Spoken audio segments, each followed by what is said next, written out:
दोस्तों, हम हर दिन बड़ी मेहनत से आपके लिए एक दिल दहला देने वाली हॉरर स्टोरी बनाते हैं। तो अगर आप हमारी यानी इंडियन राइटर चैनल की कहानियाँ एंजॉय कर रहे हैं तो हमारे चैनल को सब्सक्राइब कीजिए और हमारी लेटेस्ट वीडियोस की नोटिफिकेशन के लिए बेल आइकॉन दबाना मत भूलना। दोस्तों, मेरा नाम शंकर प्रसाद है और आज जो डरावनी घटना बताने जा रहा हूं वो मेरे साथ साल 2002 में घटी थी। उस समय गर्मियों का मौसम था और बंगाल का एक सुदूर गांव, बड़ा गांव, जहां सरकारी नौकरी के चलते मेरी पोस्टिंग यहां के डाकघर में हुई थी। शहर में रहने का आदी था, लेकिन जब ट्रांसफर लेटर आया तो मना करने का कोई विकल्प नहीं था। नौकरी थी, करनी तो पड़ती ही है। बड़ा गांव आते समय मुझे बताया गया था कि यह गांव बाकी जगहों से थोड़ा अलग है। पहले तो लगा कोई सामान्य गांव होगा, लेकिन यहाँ आते ही जो पहली चीज मैंने महसूस की वो थी एक अजीब सन्नाटा। दिन में भी गांव की गलियां वीरान सी लगती थीं। लोग अपने घरों से कम ही बाहर निकलते थे और अगर निकलते भी तो किसी अजनबी से ज्यादा बात करने में रुचि नहीं दिखाते थे। बाबू, जल्दी काम निपटा लीजिए और शाम से पहले घर पहुंच जाया कीजिए। पहली ही शाम जब मैं गांव के बाजार में पहुंचा तो वहां के एक बुजुर्ग ने मुझे सलाह दी। उनकी आंखों में चिंता साफ झलक रही थी। क्यों दादा, ऐसा क्या हो जाता है शाम के बाद? मैंने हंसते हुए पूछा। बुजुर्ग ने इधर उधर देखा, मानो कोई सुन ना रहा हो, और धीरे से बोले, यहां रात को रहना ठीक नहीं बाबू, खासकर नए लोगों के लिए। उनके लहजे में जो गंभीरता थी उसने मेरी हंसी गायब कर दी, पर मैंने ज्यादा ध्यान नहीं दिया और अपने नए डाकघर की ओर बढ़ चला। बड़ा गांव का डाकघर बहुत पुराना था। पुराने जमाने की लकड़ी की टेबल कुर्सी, दीवारों पर पीली पड़ चुकी चिट्ठियां और कोनों में जमी हुई धूल। मुझे यहाँ हेड पोस्ट मास्टर की जिम्मेदारी दी गई थी। स्टाफ में एकमात्र सहायक था हरिहर, जो पिछले कई सालों से यहाँ काम कर रहा था। पहले दिन जब मैं डाकघर में बैठा तो मुझे महसूस हुआ कि यहाँ हवा में एक अजीब सा भारीपन है। कभी कभी बिना किसी वजह के टेबल पर रखे कागज हिल जाते, खिड़कियां अचानक से खुद ब खुद खुल जाती और अजीब सी सरसराहट की आवाजें सुनाई देती। यहाँ ऐसा पहले भी होता है क्या? मैंने हरिहर से पूछा। वो एक पल को चुप रहा, फिर बोला, बाबू आप नए हैं, धीरे धीरे सब समझ जाएंगे। ज्यादा सवाल मत करिए, अपना काम कीजिए और शाम होते ही अपने क्वार्टर में चले जाया करिए।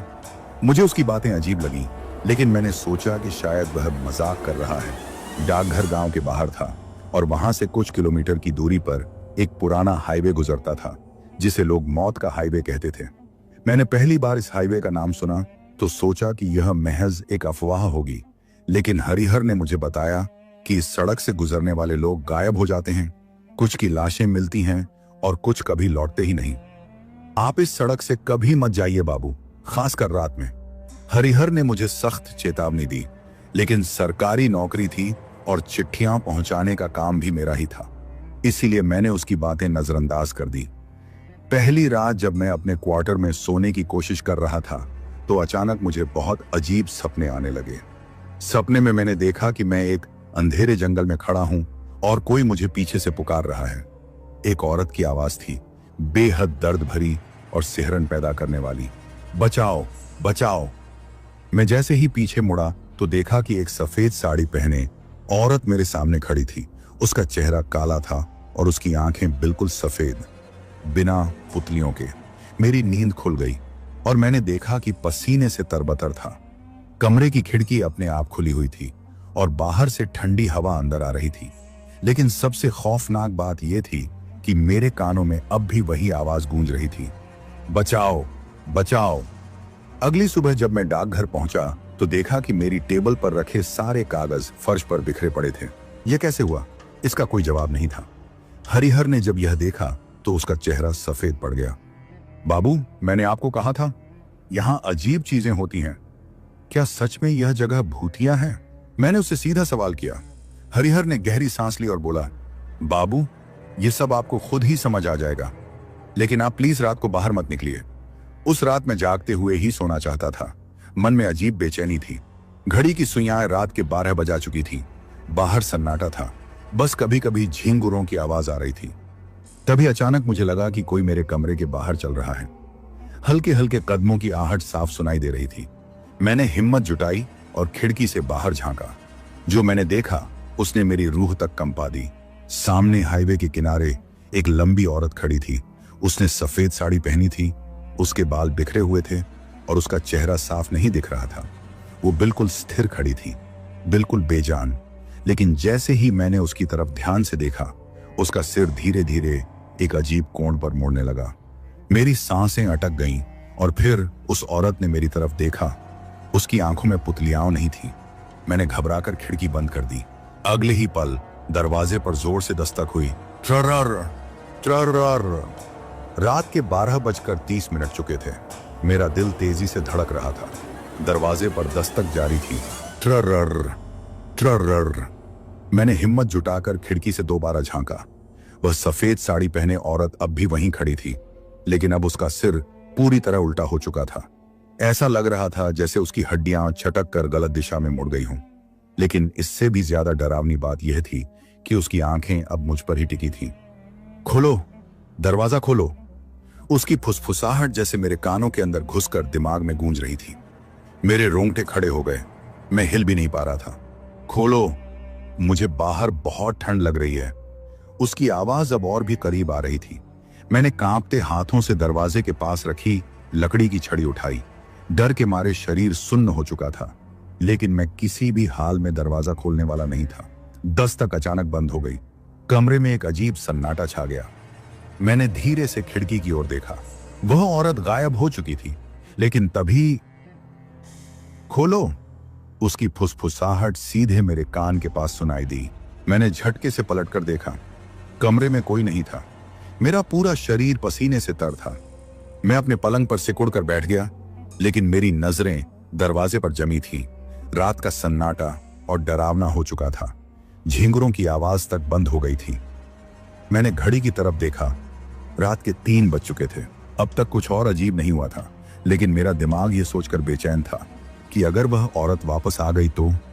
मैंने पूरी ताकत लगाकर खुद को शांत किया और बिस्तर पर लेट गया। आंखें बंद की ही थीं कि अचानक खर्र खर्र खर्र, ये किसी के सांस लेने की आवाज थी। मेरे ठीक सिरहाने से। मैंने झटके से आंखें खोली। वह औरत मेरे सिरहाने खड़ी थी। इस बार उसका चेहरा साफ दिख रहा था। काला जल चुका हुआ उसकी खाल जगह जगह से उधड़ी हुई थी। उसकी आंखों में पुतलियां नहीं थी, लेकिन फिर भी ऐसा लग रहा था कि वह मुझे घूर रही है। मेरे हलक से चीख तक नहीं निकली। तुम बच नहीं सकते, तुम्हारा भी अंत हो चुका है, उसने यह कहा और अगले ही पल गायब हो गई। सूरज निकल चुका था, लेकिन मेरी आंखों में नींद नहीं थी। डर ने मेरी आत्मा तक को झकझोर दिया था। डाकघर पहुंचते ही हरिहर मुझे देखकर चौंक गया। बाबू, आप ठीक तो हैं? चेहरा इतना सफेद क्यों पड़ गया? मैंने उसे रात की घटना के बारे में सब बता दिया। हरिहर का चेहरा डर से नीला पड़ गया। बाबू, आपने बहुत बड़ी गलती कर दी। आप उस चीज की नजर में आ गए हैं।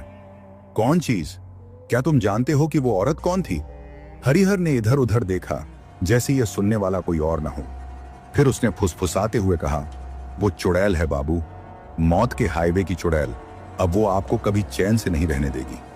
हरिहर की बातों ने मेरे रोंगटे खड़े कर दिए थे। मौत के हाईवे की चुड़ैल? मैंने कांपती आवाज में पूछा। हरिहर ने इधर उधर देखा, फिर धीरे से बोला, बाबू, ये रास्ता पहले भी बहुत खतरनाक था, लेकिन 10 साल पहले एक ऐसी घटना हुई जिसने इसे शापित बना दिया। हरिहर ने बताया कि 1992 में इस गांव के पास एक महिला अपने छोटे बच्चे के साथ सड़क पार कर रही थी। तभी एक तेज रफ्तार ट्रक ने उन्हें कुचल दिया। लोगों ने बताया कि उस समय महिला ने अपने बच्चे को बचाने की कोशिश की, लेकिन ट्रक की रफ्तार इतनी तेज थी कि वह दोनों की जान नहीं बचा सकी। वो ट्रक ड्राइवर बिना रुके भाग गया। बाबू, लेकिन अगले ही दिन उसकी लाश उसी सड़क पर मिली, ट्रक के अंदर जली हुई हालत में। मैंने हैरानी से हरिहर की ओर देखा। लोग कहते हैं कि मरने से पहले उसने चीख चीख कर कहा था, मुझे माफ कर दो, मुझे छोड़ दो, लेकिन वहां कोई नहीं था। उसके बाद से जो भी इस सड़क से आधी रात के बाद गुजरता, उसे सफेद साड़ी में लिपटी एक महिला दिखती। लोगों ने बताया कि वह महिला राहगीरों को रोकने की कोशिश करती, और अगर कोई गाड़ी नहीं रोकता तो आगे जाकर उसका भयानक अंजाम होता। कुछ लोगों ने तो यह भी कहा कि उन्होंने ट्रक में उस ट्रक ड्राइवर की जलती हुई परछाई देखी थी। हरिहर ने मेरी तरफ देखा और बोला, बाबू, आपने कल रात उसे देख लिया ना? अब वह आपके पीछे पड़ेगी। मेरा दिल तेजी से धड़कने लगा। पर मैं बच सकता हूं ना? हरिहर ने सिर हिलाया। अगर आप सही उपाय करें तो शायद, लेकिन यह आसान नहीं होगा। हरिहर की बातों ने मुझे और बेचैन कर दिया। उस दिन डाकघर में मैं काम पर ध्यान देने की कोशिश कर रहा था, लेकिन दिमाग बार बार कल रात की घटना पर जा रहा था। तभी अचानक मेरी टेबल पर रखे कागज खुद ब खुद उड़ने लगे। मैंने जल्दी से इधर उधर देखा, कमरे में कोई नहीं था। फिर एक कागज हवा में उठा और खुद ब खुद मुड़कर एक शब्द बना दिया, मत बचो। मेरा पूरा शरीर कांप उठा। तभी पोस्ट ऑफिस के दरवाजे पर जोरदार दस्तक हुई। ट्रर ट्रर, ठीक वही आवाज जो कल रात सुनाई दी थी। मैंने धीरे से खिड़की से झांका। बाहर कोई नहीं था, लेकिन दरवाजे की दरार से मैंने नीचे देखा। फर्श पर गीले पैरों के निशान थे। दरवाजे पर वही भारी दस्तक गूंज रही थी। ट्रर ट्रर। मेरा शरीर पसीने से भीग चुका था। दरवाजे के नीचे गीले पैरों के निशान दिख रहे थे, जो धीरे धीरे अंदर की ओर खिसक रहे थे। मैंने कांपते हाथों से एक लाठी उठाई और दरवाजे की ओर बढ़ा। मेरी सांसें तेज हो गई थीं। कौन है? मैंने कांपती आवाज में पूछा। कोई जवाब नहीं आया, पर दस्तक बंद नहीं हुई। ट्रर ट्रर। मुझे लगा कि अगर मैं और देर तक रुका तो डर मुझे भीतर ही मार डालेगा। मैंने अचानक झपट कर दरवाजा खोल दिया। बाहर कोई नहीं था, पर गीले पैरों के निशान अब भी वहां थे। मैंने घबराकर चारों तरफ देखा, पर दूर दूर तक कोई नहीं था। मैं तेजी से अपने टेबल के पास लौटा और कुर्सी पर बैठ गया। मन में खौफ भर चुका था, लेकिन खुद को शांत करने की कोशिश कर रहा था। पर तभी खर्र खर्र खर्र किसी के सांस लेने की भारी आवाज मेरे ठीक पीछे से आई। मेरी रीढ़ की हड्डी में ठंडक दौड़ गई।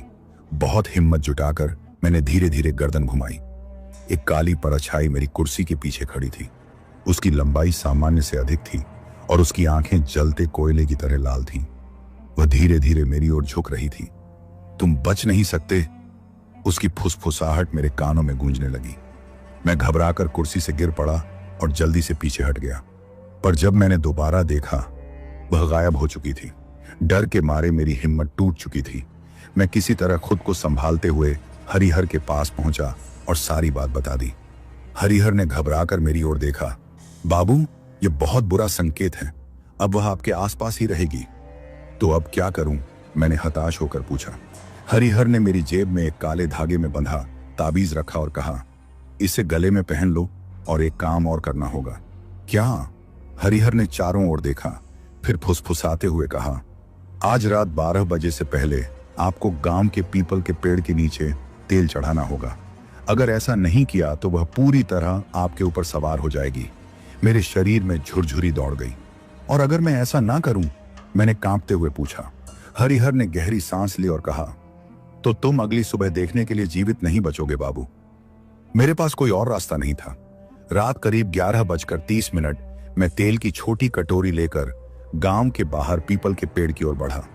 सड़कें वीरान थीं। हर कदम के साथ ऐसा लग रहा था जैसे कोई मुझे देख रहा हो।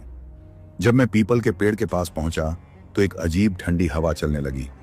मैंने तेल जमीन पर चढ़ाने के लिए कटोरी झुका ही रहा था कि तू मुझसे बच नहीं सकता। पीछे से वही भयानक फुसफुसाहट आई। मैंने झटके से गर्दन घुमाई।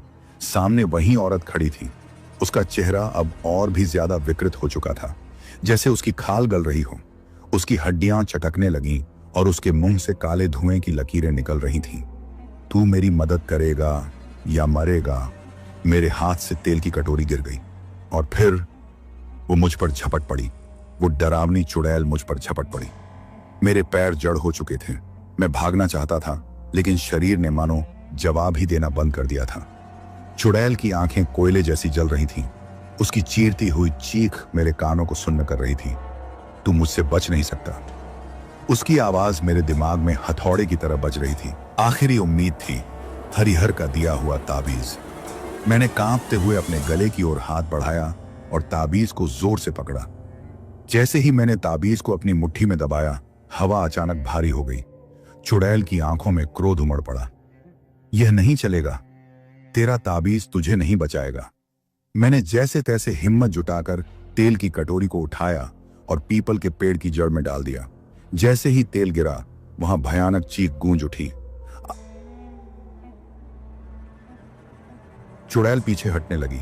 उसकी चमड़ी जलने लगी थी। मुझे अब भागने का मौका मिल गया था। मैंने पूरी ताकत लगाकर गांव की ओर दौड़ लगाई। किसी तरह मैं डाकघर पहुंचा और दरवाजा अंदर से बंद कर लिया। मेरा दिल अभी भी तेजी से धड़क रहा था, पर राहत ज्यादा देर नहीं रही। दरवाजे पर फिर वही दस्तक होने लगी, ट्रररर, ट्रररर। इस बार यह दस्तक पहले से ज्यादा तेज थी। मेरी सांसें रुकने लगी। मैंने खिड़की से झांक कर देखा, सामने कोई नहीं था, लेकिन अब एक नई अजीब चीज दिख रही थी। डाकघर के बाहर रखे लाल रंग के पोस्ट बॉक्स पर किसी ने नाखूनों से खरोंच कर कुछ लिखा था, तेरा समय पूरा हुआ। अब मुझे यकीन हो गया था कि यह आत्मा इतनी आसानी से मेरा पीछा नहीं छोड़ेगी। रात किसी तरह डर के साए में बीती। अगले दिन मैं सीधे हरिहर के पास गया।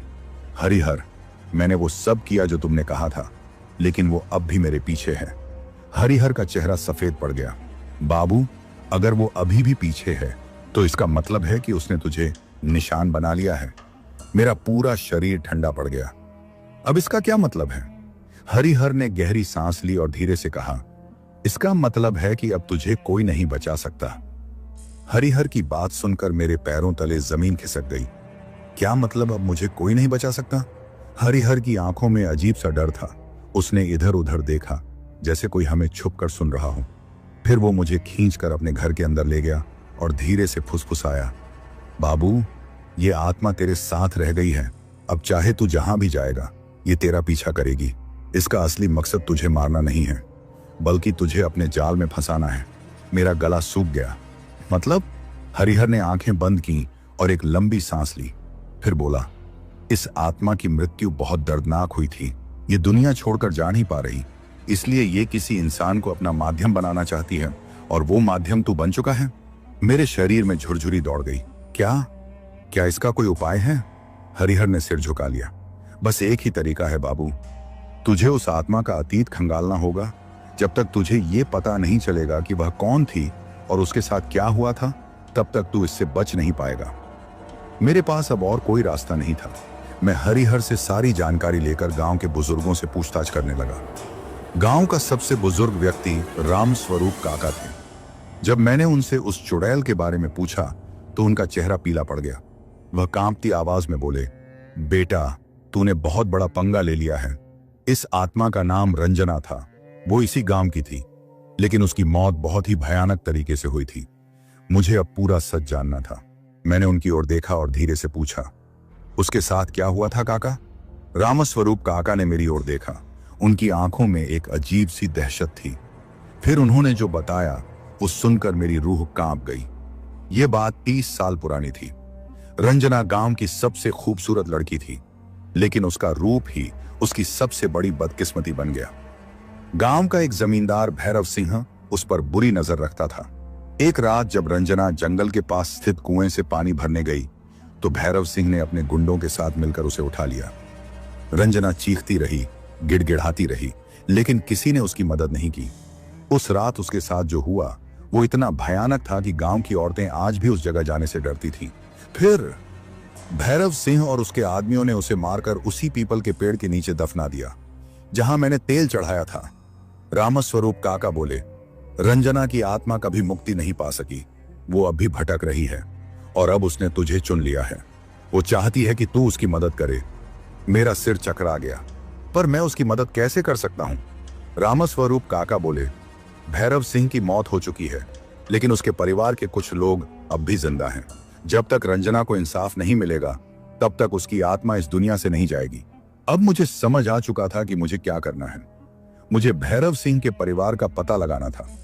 गांव में पता चला कि भैरव सिंह के बेटे रतन सिंह का एक पुराना हवेली नुमा घर गांव के बाहर था। मैंने हिम्मत जुटाई और रात को वहां जाने का फैसला किया। जब मैं हवेली पहुंचा तो वहां अजीब सी खामोशी थी। हवेली के दरवाजे पर मोटा ताला लगा था, लेकिन अंदर से एक हल्की सी रोशनी झलक रही थी। कोई तो अंदर है। मैंने दरवाजे पर दस्तक दी। खटखट खटखट। कुछ देर तक कोई जवाब नहीं आया। फिर अचानक दरवाजा अपने आप खुल गया। मैंने अंदर झांका। सामने एक पुराना लकड़ी का झूला धीरे धीरे हिल रहा था, जैसे कोई अभी अभी वहां से उठा हो। कमरे में एक पुरानी तस्वीर टंगी थी, भैरव सिंह की तस्वीर, लेकिन तस्वीर के शीशे पर लाल रंग से कुछ लिखा था, अब तेरा समय आ गया है।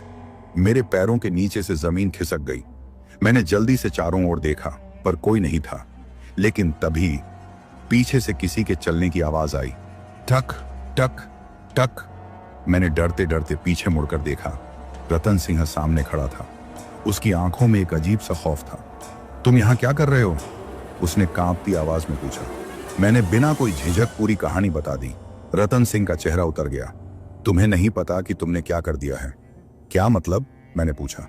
रतन सिंह ने इधर उधर देखा और फुसफुसाया। रंजना की आत्मा सिर्फ भैरव सिंह के परिवार से बदला नहीं लेना चाहती। वो अब भी किसी की तलाश में है। किसकी तलाश में? रतन सिंह की आंखें भय से फैल गईं। उसने कांपती आवाज में कहा, वो अपने अगले शिकार की तलाश में है और अब वो तुम हो। मेरे हाथ से लालटेन गिर गई और दरवाजे के पीछे से वही भयानक हंसी गूंज उठी। अब तू मेरा है। रतन सिंह की आंखों में मौत का खौफ साफ झलक रहा था। तुम्हें नहीं पता कि तुमने क्या कर दिया है? उसकी आवाज कांप रही थी। मैंने खुद को संयत करने की कोशिश की और पूछा, क्या मतलब? मैं तो सिर्फ रंजना की आत्मा के बारे में जानने आया था। रतन सिंह ने गहरी सांस ली और कहा, रंजना की आत्मा सिर्फ भैरव सिंह के परिवार से बदला नहीं लेना चाहती। वो अब भी किसी की तलाश में है और अब वो तुम्हारे पीछे पड़ गई है। मेरे रोंगटे खड़े हो गए। पर क्यों? मैंने तो उसका कोई नुकसान नहीं किया। रतन सिंह ने मुझे ध्यान से देखा और कहा, बात इतनी आसान नहीं है शंकर। तुमने उसकी आत्मा को छेड़ दिया है। अब वो तुम्हें नहीं छोड़ेगी। मैं समझ चुका था कि अब मेरे पास समय कम था। मुझे जल्द से जल्द इस रहस्य से पर्दा उठाना था, वरना मेरा भी वही हश्र होगा जो बाकी लोगों का हुआ था। रतन सिंह ने बताया कि रंजना का असली बदला तब पूरा होगा जब उसकी आत्मा को शांति मिलेगी, लेकिन शांति कैसे मिलेगी यह कोई नहीं जानता था।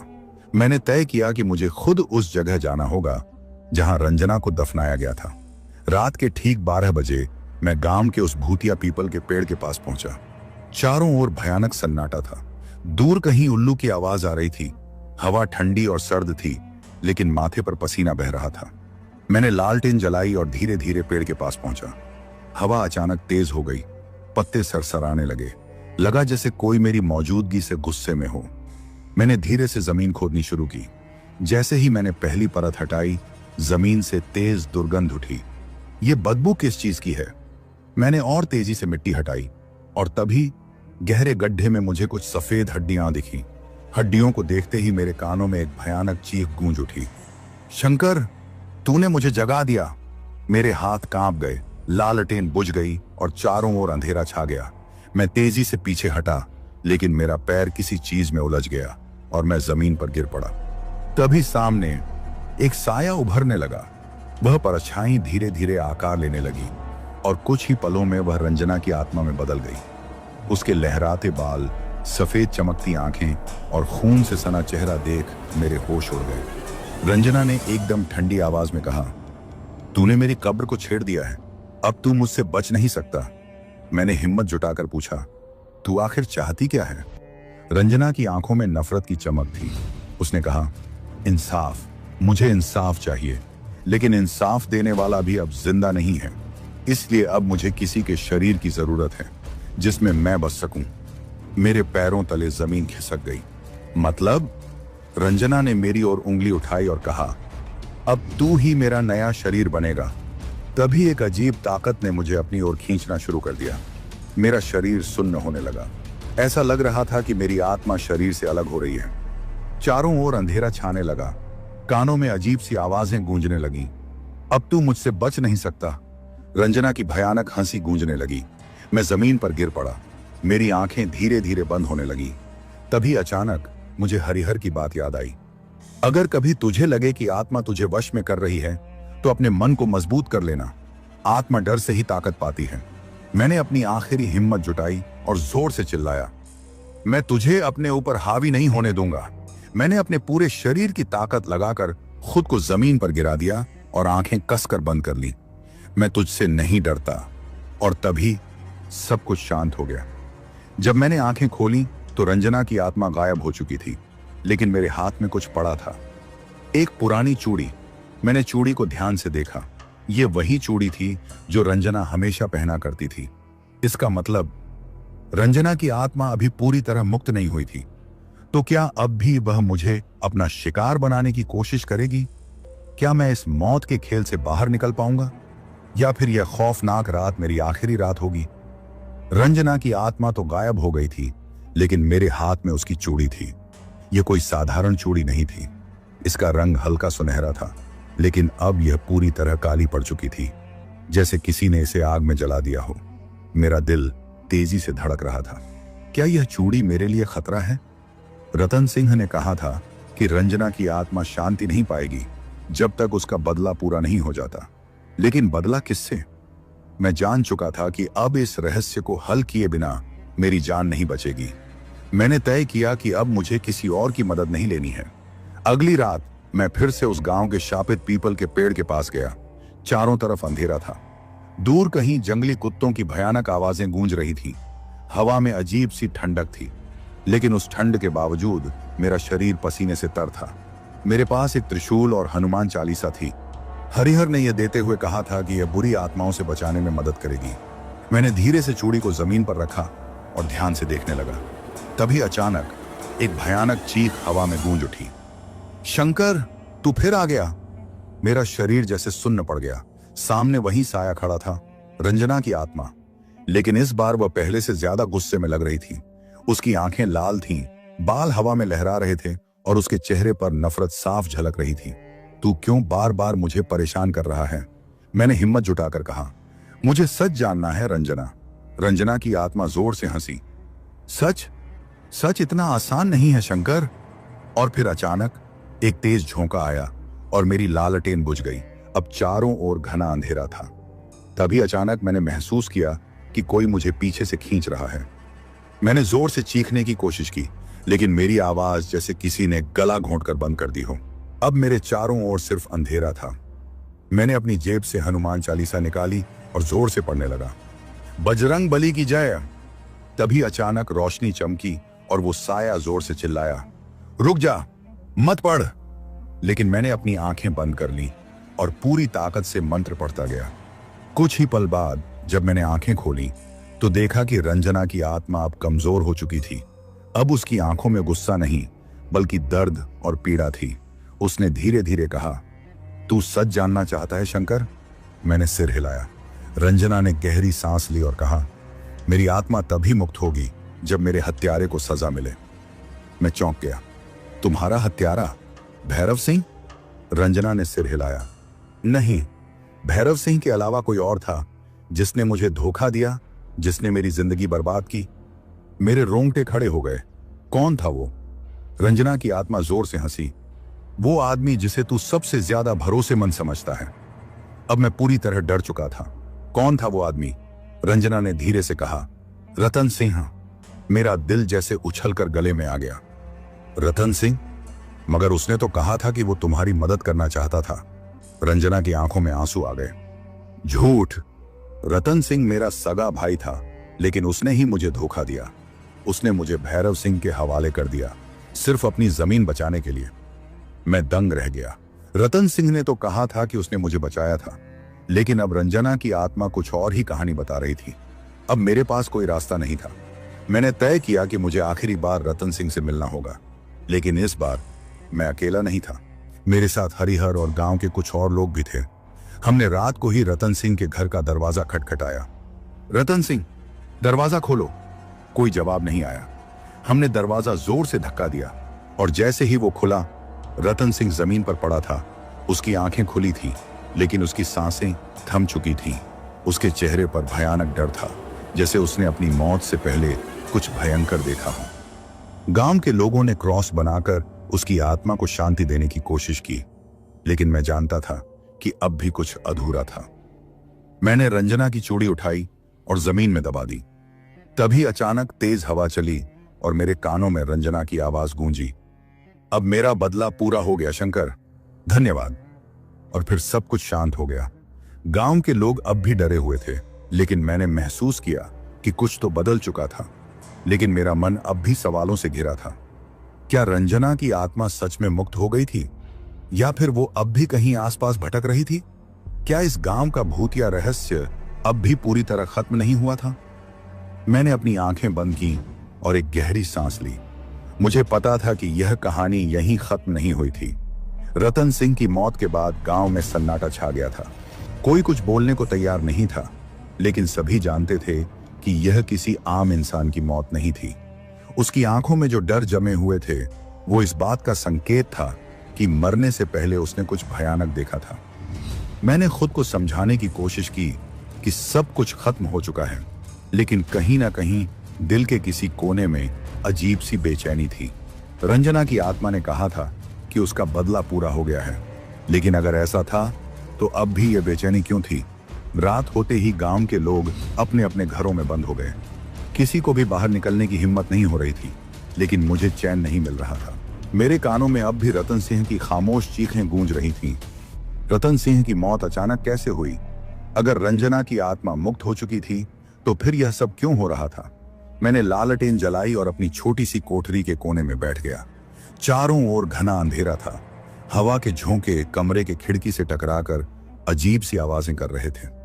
तभी शंकर, मेरे कानों में एक धीमी ठंडी आवाज पड़ी। मेरा पूरा शरीर सुन्न पड़ गया। मैंने धीरे से लालटेन उठाई और इधर उधर देखा।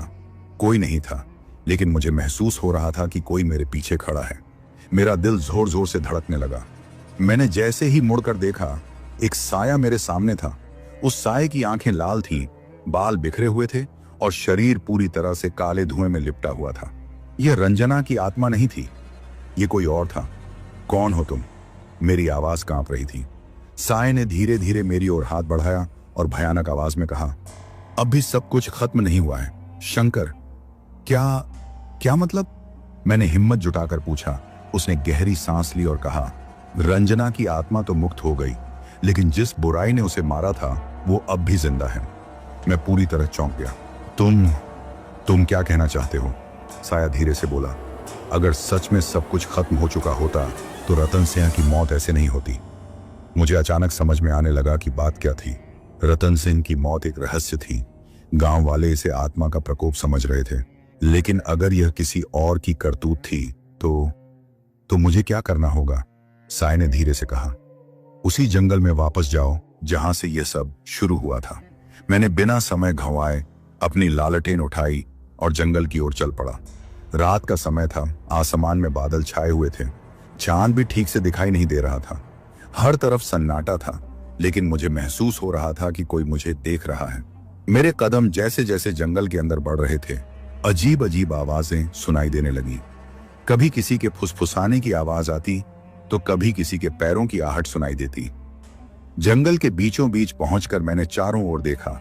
यही वो जगह थी जहां से मैंने पहली बार रंजना की कहानी सुनी थी। तभी अचानक पेड़ों के पीछे से एक परछाई निकली। उसके शरीर से अजीब सी धुआं उठ रहा था। मैं समझ गया, यह भैरव सिंह की आत्मा थी। तू यहां क्या कर रहा है? मैंने कांपते हुए पूछा। भैरव सिंह, हंसा, तुझे क्या लगा शंकर? सिर्फ रंजना की आत्मा को मुक्त करने से सब खत्म हो जाएगा? मैंने कोई जवाब नहीं दिया। भैरव ने आगे बढ़ते हुए कहा, मैंने सिर्फ रंजना को ही नहीं मारा था, और भी कई मासूमों की बलि चढ़ाई थी। मेरी आंखें चौड़ी हो गईं। तो क्या इस जंगल में सिर्फ रंजना की आत्मा नहीं थी, बल्कि और भी आत्माएं कैद थीं? अब क्या चाहते हो? मैंने हिम्मत करके पूछा। भैरव सिंह की आत्मा जोर से हंसी। अब बारी तेरी है शंकर। मुझे महसूस हुआ कि अब बचने का कोई रास्ता नहीं था। मैंने अपनी जेब से हनुमान चालीसा निकाली और जोर से पढ़ना शुरू किया।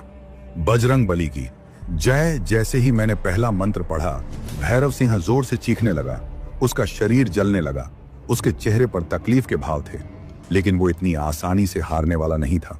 उसने जोर से हवा में हाथ लहराया और अचानक चारों तरफ आग लग गई। पेड़ों से चिंगारियां निकलने लगी, जमीन हिलने लगी और हवा में गूंजने लगी। भूतियां हंसी। मुझे लग रहा था कि अब मैं बच नहीं पाऊंगा। तभी अचानक हरिहर बाबा जंगल में आ पहुंचे। उनके हाथ में एक त्रिशूल था जिस पर लाल धागा बंधा था। पीछे हट दुष्ट आत्मा, बाबा ने जोर से कहा। भैरव सिंह की आत्मा जोर से चीखी, लेकिन अब वो कमजोर पड़ रही थी। बाबा ने मंत्र पढ़कर त्रिशूल जमीन में गाड़ दिया। चारों ओर एक तेज रोशनी फैली और भैरव सिंह की आत्मा जलने लगी। नहीं, मुझे मत जलाओ। लेकिन अब बहुत देर हो चुकी थी। कुछ ही पलों में भैरव सिंह की आत्मा पूरी तरह जल गई और जंगल में फिर से सन्नाटा छा गया। मैंने गहरी सांस ली। शायद अब सब खत्म हो चुका था, बाबा ने मेरी ओर देखा और कहा, अब गांव पर कोई खतरा नहीं है शंकर। मैंने सिर हिलाया। हम दोनों जंगल से बाहर निकले। गांव में पहली बार एक अजीब सा सुकून था। लोगों के चेहरों पर डर की जगह शांति थी। अब कोई भूतिया साया नहीं था, कोई बुरी ताकत नहीं थी। सब कुछ खत्म हो चुका था। कुछ हफ्तों बाद मैं गांव छोड़कर चला गया, लेकिन जब भी मैं पीछे मुड़कर देखता तो मुझे लगता कि शायद कोई अब भी मुझे देख रहा है। शायद कोई अब भी उस जंगल में भटक रहा है। शायद कुछ कहानियां कभी खत्म नहीं होती। तो दोस्तों, दिल थाम के बताओ, कैसी लगी आपको ये कहानी? अगर सच में मज़ा आया, डर लगा या दिमाग हिल गया हो तो इंडियन राइटर चैनल को सब्सक्राइब करना बिल्कुल मत भूलना। और हाँ, इसे अपने दोस्तों के साथ शेयर करो ताकि डर का मज़ा सबको मिले। मिलते हैं अगली कहानी में। तब तक के लिए सतर्क रहो और सुनते रहो इंडियन राइटर।